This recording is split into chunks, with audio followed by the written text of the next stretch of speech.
The Clever Mouse. Many years ago, in a little Welsh town, there was a famine.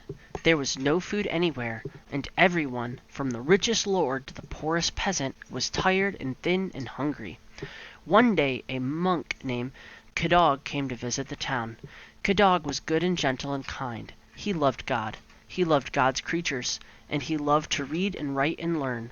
In fact, that was why he had come to the town, to study under a wise and famous teacher.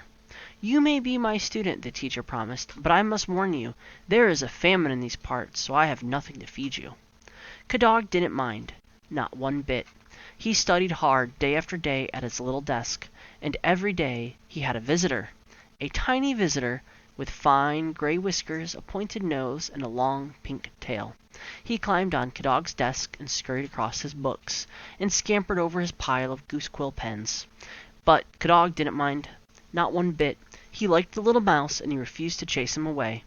And perhaps that is why, one day, the little mouse arrived with a gift. He climbed onto Cadog's desk. He scampered over Cadog's pens, and in the middle of Cadog's book he dropped one yellow grain of wheat. "Thank you, my friend," said Cadog to the mouse, and the mouse sat up and squeaked as if to say, "You're welcome."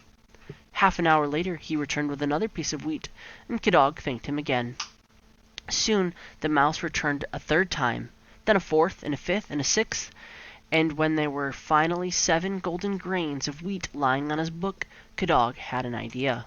He took a long piece of silken thread and gently tied one end around the mouse's leg. "This won't hurt at all," he promised, "and it may do the world a world of good." Then he let the mouse go and watched to see where it would run. The mouse was much too fast for Cadog, of course, but he followed the silken thread, and he was able to trace the mouse's path into a hole in the wall, and out on the other side, across the garden, through the woods, and into a huge earthen mound. Cadog ran to fetch his teacher, and together they dug into the mound. Buried deep within the ruins of an old house, and buried deep into the cellar of that old house, was an enormous pile of wheat. Cadog and his teacher ran to tell their friends, and soon the town was filled with the smell of freshly baked bread, and now there was plenty of food for everyone. The next day the little mouse came to visit, as usual. He climbed onto Cadog's desk, he scampered over Cadog's pens, and when he sat down in the middle of Cadog's book, the monk gently untied the silken thread. "Thank you, my friend," he said. "God sent you to me for a reason, and now we know what it was. Your keen nose and tiny feet have saved the entire town." Then he tore a chunk of fresh warm bread and set it before the little creature, and the mouse and the monk shared a meal together. The end.